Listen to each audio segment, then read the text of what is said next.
Okay, the features of 1962 constitution, इसकी क्या खसूसियात थी? तो सबसे पहला जो इसका फ़ीचर है, that was presidential system. As I told you कि पार्लियामेंट्री डेमोक्रेसी जनरल अयूब के ख़्याल में ये पाकिस्तान में नहीं चल सकती थी, और शहाबुद्दीन कमीशन ने भी यही तजवीज़ दिया था। तो इस वजह से पाकिस्तान में पार्लियामेंट्री सिस्टम के बजाय प्रेसिडेंशियल सिस्टम को तरजीह दे दी गई, और प्रेसिडेंशियल सिस्टम जो था वो इम्पोज कर दिया गया था, जिसमें हेड ऑफ़ द स्टेट और चीफ एग्जीक्यूटिव एक ही शख्स होता था, जो प्रेसिडेंट जिसको कहते हैं। और उसमें जो कैबिनेट है, that was responsible to the president directly. In parliamentary system, you know कि we had already discussed कि in the parliamentary system, prime minister, who is the chief executive of the country, along with his cabinet members, they are responsible or accountable to the parliament. But in the presidential system, they are not responsible to the parliament. Rather, the cabinet is responsible or answerable to the president directly. और president जो है वो अपनी मर्ज़ी के किसी भी शख्स को मिनिस्टर भी नॉमिनेट कर सकता है। तो ये एक किस्म की स्ट्रॉन्ग एग्जीक्यूटिव इसमें होती है। तो that was this one of the features of the 1962 constitution. The second feature of the constitution was the indirect election. Indirect election system ये था, या indirect electoral system, which is also known as the basic democracies. Basic democracies 1958 में, actually 1959 में rather, it was introduced.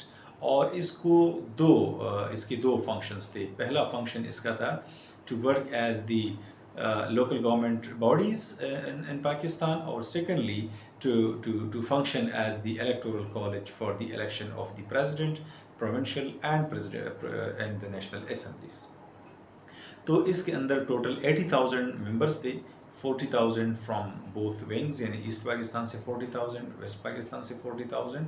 और इसी तरह ये जो 80,000 बीडी मेंबर्स थे, elected BD members, they actually constituted the electoral college for the president, for the national assembly and for provincial assembly elections. इसके ऊपर जो क्रिटिक्स क्रिटिसाइज़ करते हैं इसको, तो उनका ये ख्याल है कि ये जो था, इसने डेमोक्रेसी को रिस्ट्रिक्ट कर दिया था। It was actually a restricted democracy. Secondly, इसमें स्टेट का कंट्रोल बहुत ज़्यादा हो चुका था, और इसने it actually favoured the military back leadership. चूँकि ये 80,000 लोग थे जिनको आसानी के साथ मैनिपुलेट किया जा सकता था, जिससे अगर वोट लेना है, for example during the presidential election, and it was experienced during the presidential election under this system, कि जिसमें फातिमा जिन्ना को शिकस्त हो चुकी थी। नेक्स्ट जो फीचर है, दैट इज़ यूनिकैमरलिज्म और यूनिकैमरल लेजिस्लेचर। ये बिल्कुल एग्जैक्टली वही था जो 1956 के अंदर भी था, जिसमें सिर्फ नेशनल असम्बली थी और उसके साथ कोई दूसरा हाउस नहीं था। और लाइकवाइज ये जो थी 1956 के अंदर जिस तरह था कि it was based on the principles of parity, both wings, East and West Pakistan, had equal representation in the assembly. So इसके साथ जो प्रॉब्लम था, दैट वाज वही प्रॉब्लम था कि east Pakistan was a larger province, उसकी पॉपुलेशन ज़्यादा थी, लेकिन उनकी पॉपुलेशन को इग्नोर कर दिया गया था, और उनको इक्वल रिप्रेजेंटेशन दे दी गई थी वेस्ट पाकिस्तान की तरह। उनको भी इक्वल नुमाइंदगी दे दी गई थी। मतलब उनकी जो मेजॉरिटी स्टेटस था उसको इग्नोर कर दिया गया था, और ईस्ट पाकिस्तान और वेस्ट पाकिस्तान दोनों को इक्वल नुमाइंदगी दे दी गई थी। नेक्स्ट जो था, that was federal structure. It was also retained. ये प्रीवियस सिस्टम के अंदर भी था अंडर 1956, एंड इवन बिफोर 1956 ये 35 एक्ट के तहत भी फेडरेशन था, 56 कॉन्स्टिट्यूशन के तहत भी फेडरेशन था, and it was retained under the constitution of 1962। तो it was a federal structure. और लेकिन बहरहाल इसमें यह था कि it was a federal system with limited provincial autonomy। Federation के अंदर वी हैड ऑलरेडी डिस्कस्ड कि इसमें प्रोविंशियल ऑटोनॉमी को बहुत ज़्यादा इम्पोर्टेंस दी जाती है, लाइक इस वक्त हम एक्सपीरियंस कर रहे हैं बड़ी हद तक। लेकिन under 1962 there was limited provincial autonomy, और जो ईस्ट पाकिस्तान था स्पेशली, एंड बाकी जो छोटे प्रोविंसेस थे, they were not satisfied with the kind of federation which was introduced. Islamic provisions were also incorporated as like 1956 constitution.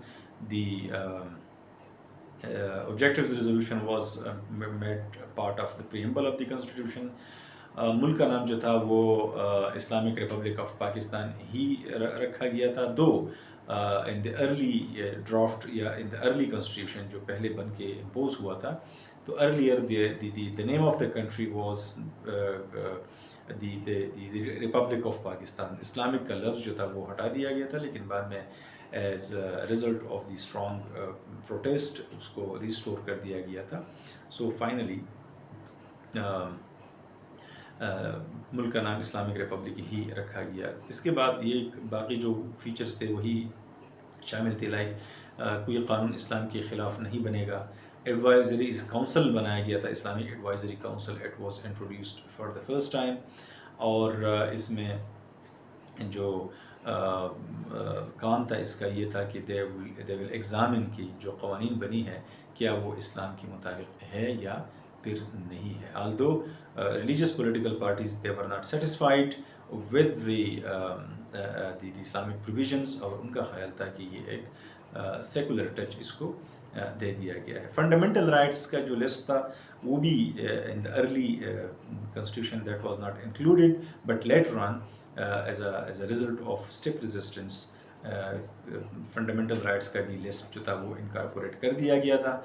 And the major fundamental rights like including the right of life, right of property, freedom of movement, freedom of expression वगैरह वगैरह, these were actually included in the constitution. So these were the features of the 1962 constitution.